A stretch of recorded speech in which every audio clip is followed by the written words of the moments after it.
I really enjoy using the Ninja Foodi XL Indoor Grill. I love air crisping and grilling with it, but what I don't really like is the grate that comes with it. So I was super excited when the folks over at Grill Grates sent me the new Sear N Sizzle that fits perfectly in the XL Grill, and I'm gonna try it out today for you.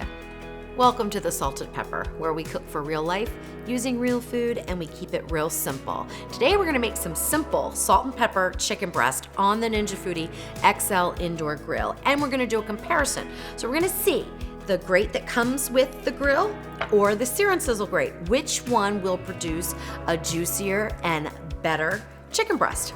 I don't know yet. We're gonna find out together. So I am not a huge fan of the grate that comes with the Ninja Foodi indoor grills.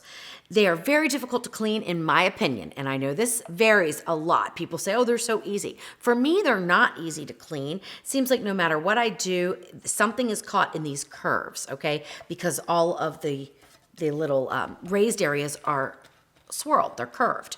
I also, just from an aesthetic view, I'm not a fan of the grill marks that are rounded. I don't know. I'm a traditionalist, right? So I want straight grill marks. So I really like the Sear N Sizzle plate, and I use it all the time in the Ninja Foodi pressure cooker and air crisper. And this is the round one. This fits all the models of the Ninja Foodi pressure cooker and air crisper, and it also fit the old original grill. And they have one for the original grill too, but I just used mine in both and it worked perfectly. So I was a little bummed that I wouldn't be able to do that in the XL. But guess what? I can now because I received one and I did get this for free, but I'm not doing the video because I got it for free or anything like that. I'm doing it because I really want to see if I can say it's worth it or not worth it. I personally like it, but really it comes down to, does the chicken taste any different, okay? So we're gonna find that out. First thing I'm gonna do is get the original grill plate into the XL grill, and we're gonna start to preheat. Now I'm gonna do this exactly the same, and the chicken breasts are exactly the same. They are 8.5 ounces each, and I tried to make sure that they were as close to the same thickness, so they're not gonna cook at the same time. So I tried to make those pretty uniform. What I'm gonna do, and you can do this various ways. There's a million ways to cook a chicken breast. But what I'm going to do is I'm going to preheat on the max grill setting. And then I'm going to cook on the medium setting. Okay. And I'll explain why in just a minute. But let's go ahead and get this preheated because it does take a little bit of time.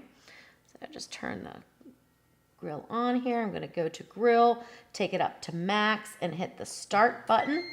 And we're going to let the little dots will come across as it's preheating. So I'm just gonna let that preheat, and we'll move this to the side because we don't need to use that right now. I am gonna go ahead and use the probe that comes with the XL grill, but it's not necessary. You can use an instant read if you have an indoor grill that doesn't come with a probe, or you can actually buy a probe thermometer after the fact. But just to keep it simple and to show off this cool feature, I'm gonna go ahead and use it. So it sits right back here on the side. It's magnetic, so it's really convenient. So I'm gonna pull this out here, let the grill heat up, and I'm gonna get the probe into the chicken breast. Let's go ahead and plug it into the side. The chicken breasts have also been sitting out for probably about 30 to 40 minutes. So they have, sort of warmed up a little bit to room temperature, which I do definitely suggest that you do when you're cooking meat. It's just gonna help for a more even cooking. And when you wanna put the probe into a piece of meat, you wanna do it at the thickest end. So we're gonna do this side here. You wanna put it right into the center of the thickness and push it in as far as it goes, okay? So the actual tip is sitting right about here, and that's gonna give us the most accurate temperature.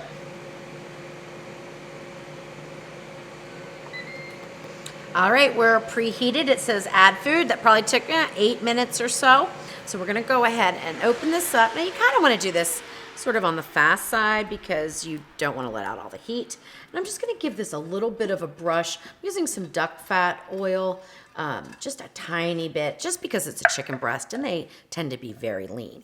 Then what I'm gonna do, try to open this up, is I'm gonna put the presentation side down, okay? And I'm just gonna put it right there. Press down to get the best connection with the raised rails for the best sear, and then close the lid. Now, what we want to do is set the manual function, so I'm hoping I can do that right now. And I'll tell you why I'm not using the preset in just a second. And I'm going to take this down to 155 manual and hit. Oh, it just automatically does it. So that's pretty easy. Okay, so 165 is the range that you want for chicken, definitely. So I usually take it to 155 or 160, and then I let it rest for 5 to 10 minutes and let the temperature come up so that it does reach 165 so it's safe to eat. The reason why I don't use the preset poultry function is because it's set, oh, you know what? I forgot to do something. Let's see, hopefully I can fix this. Okay, yes, okay, good. So I wanted to go down to medium. And the reason, so I'm in two thoughts here, so I'm going to try to recap here. The reason why I want to take the temperature down to medium is because I don't want all that heat on the outside of the chicken to dry it out and get it kind of leathery, so I want to reduce the heat. But I preheated on the max grill because I wanted the maximum temperature for that great sear, okay? And I'm going to do that with both the grate that comes with the Ninja Foodi and the Sear N Sizzle. Okay, so back to the manual versus presets. There is a chicken preset, but it cooks your chicken to 170 degrees. By the time you have the carryover, it's going to be 175, 180 degrees, and that is way overcooked for a chicken breast. It's going to be tough, leathery, and dry. So I use the manual settings and set it for between 150 and 155. I can change my mind. I can go up to 160 if I want. I'm just going to see when it says to flip the food. I'm going to use my eyes and my nose to smell and see how things are progressing, and then I'll make a decision if I think I need to go all the way to 160 and just have a 5 degree carryover heat. You can also see the current temp, so we're at 75. When that gets up to probably about 80, it's 80 or 100, it's gonna tell me to flip. I'm not gonna flip though, because I don't really care what the underside of the chicken looks like. I'm gonna try to turn it so we have the grill marks going in both directions, which look a little bit odd with the rounded raised areas, but they look really cool with the Sear N Sizzle. So we're gonna do it the same way. All right, so it's telling us to flip, so go ahead and open the lid. Oh, it's looking really nice. Okay, I'm not very good at this, but I'm gonna try. All right, so we're gonna lift up. Now when I go to flip, I try to go to a different part of the grill because it's going to be a little bit hotter there. And then press down again and close the lid. All right, so we're at 115 right now, and we're gonna take it up to 155. It's been about 7 minutes, and we'll see how long it takes to cook it completely. Probably about 10 minutes, maybe 12. It looks beautiful. All right, so we hit 155. It took 12 minutes to get there, and now it says get the food. And it will also start a countdown for the resting period, but we're gonna do a full 10 minutes. I think this goes to 5 minutes. And we're gonna do a full 10 minutes because we only took it up to that 155. All right, let's turn it over. Well, it looks pretty good. I mean, it looks good. I can see some grill marks. The color's beautiful, okay? I mean, the color's absolutely beautiful. Now, what I'd like to do is also just temp it myself with my Insta-Read. And I'm gonna do that from the side here, just to sort of see what we are here. Now, I'm getting 176. Well, as I get into the middle, it's going down a little bit, but see, I'm still in the 160s.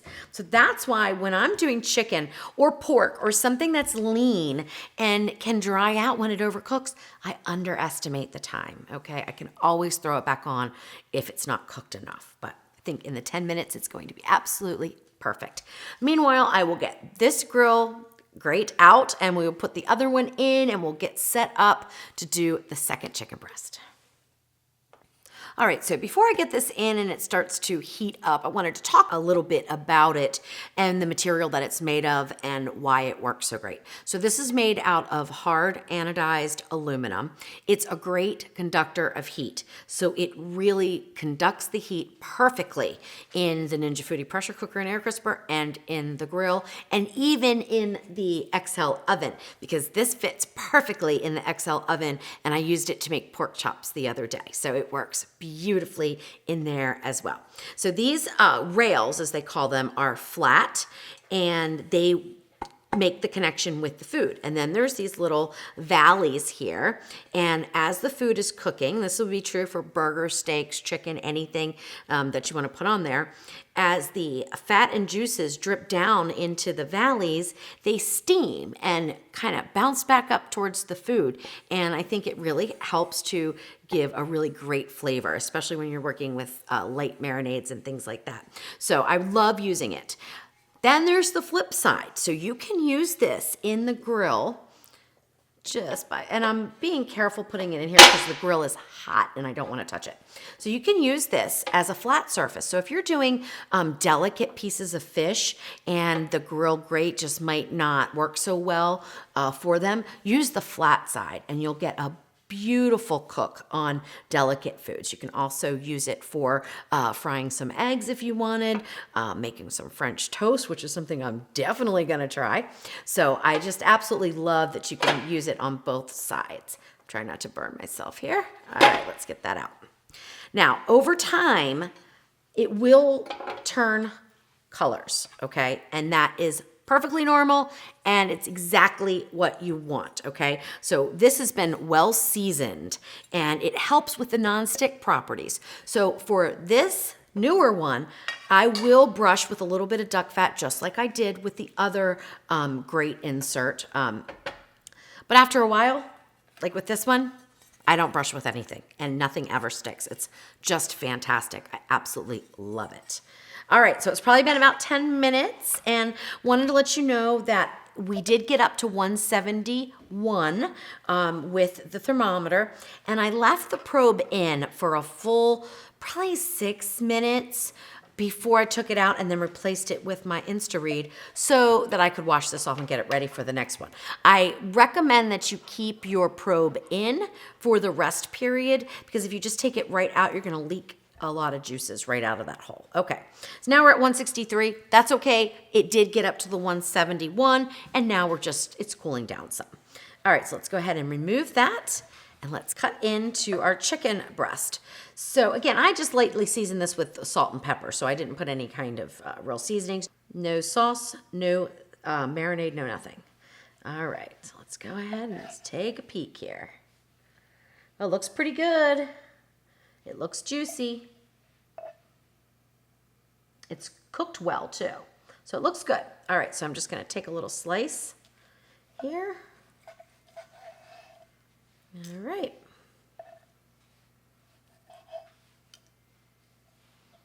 Let's see what it tastes like.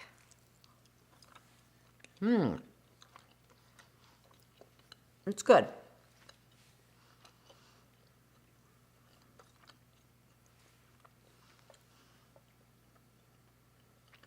I might have used too much pepper.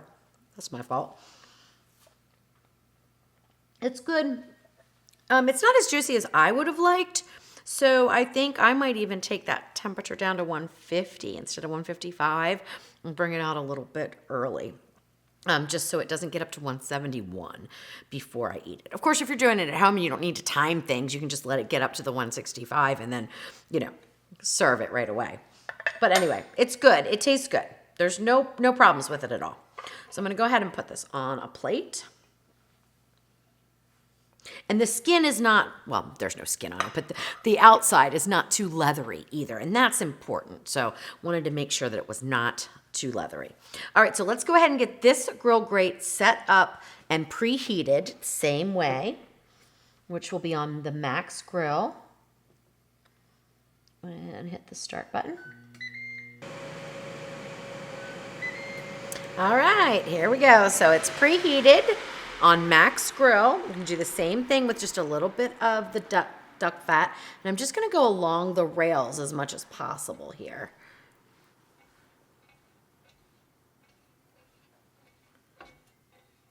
And again, once this gets really well seasoned, I won't even do that.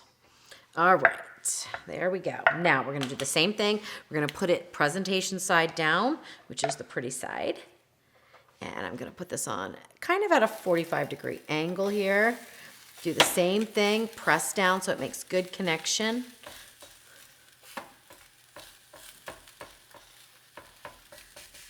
All right, close this up. Now we want to take that temperature down to medium.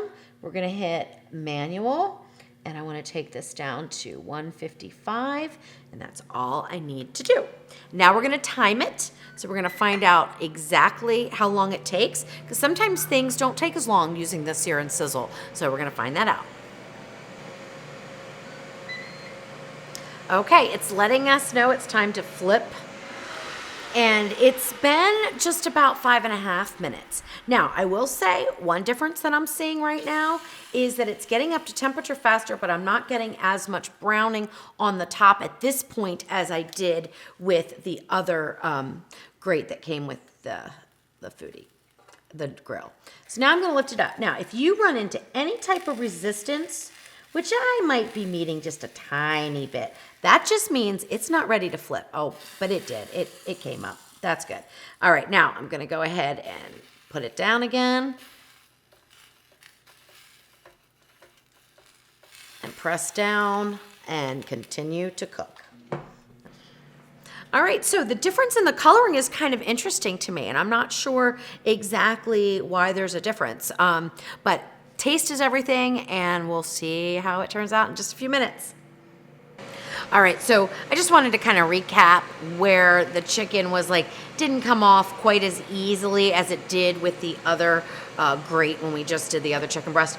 And ordinarily, if it didn't start to come off like it did for me, if it was really stuck on there, even if this says flip the food, don't. Just leave it there. That's what the food is telling you. It's not ready to release. You never want to force any type of meat off of a grill of any kind if it doesn't release naturally, because you're developing the Maillard reaction there, and it needs to complete, and then it will release without any problems at all. All right, there we go. So it took 11 minutes with the Sear N Sizzle. Looks good. And it took 12 minutes with the original grate. So, I mean, that's not that important. All right, so we're gonna go ahead and do the reveal here. All right, well, that looks good. I don't think I did such a great job at getting my grill marks, but they're good, they're good. All right, so we're gonna let this rest. I'm gonna leave this probe in for about 5 to 6 minutes, and then I will replace it.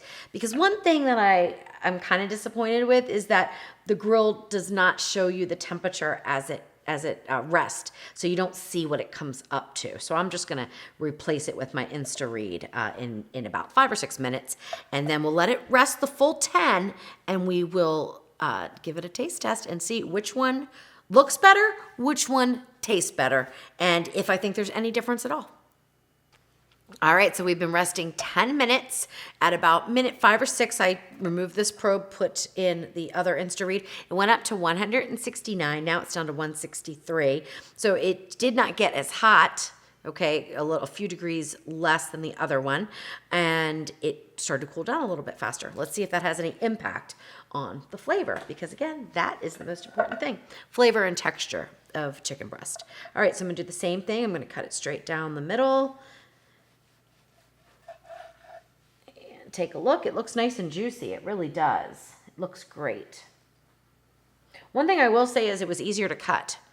And that could be because it doesn't have as much toughness to the skin as this one. So anyway, for what that's worth, I'm not exactly sure why, but okay. So let's go ahead and take the same slice here. And I will say that these are chicken breasts from the same package. So hopefully they're, going to be close resemblance, because meat can really vary based on, how old the chicken is and things like that. So, all right, let's give it a taste.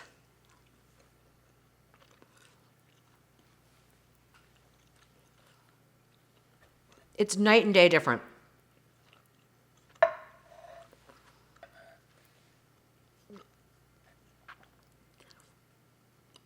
I'm shocked right now. I have to be honest, because I always am anyway, but I was thinking, oh man, that doesn't really look as good as the other one, because I was pretty excited about this golden color, and I just thought that the one with the original grate did not look, looked better than this one. But the flavor difference and the moisture difference and the texture difference is night and day, like absolutely night and day. It's unreal.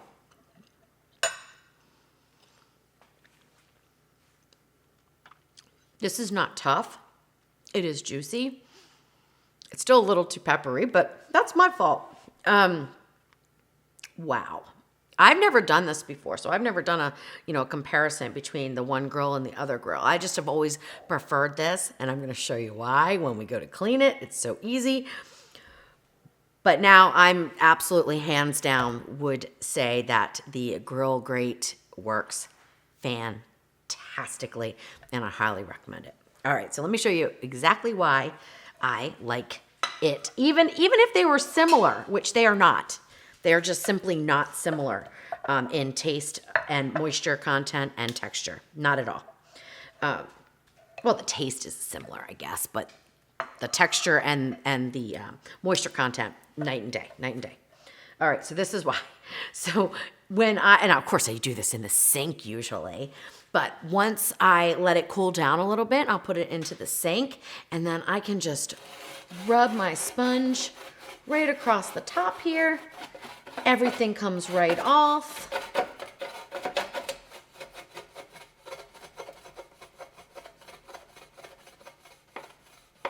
Look at that. Perfect. It's just so easy. It's even easier if you put it under running water. Okay, so that's it. Now that part's done. Then I just take the edge, and I'm gonna go here where it's got a lot of drips here. And I just go like this.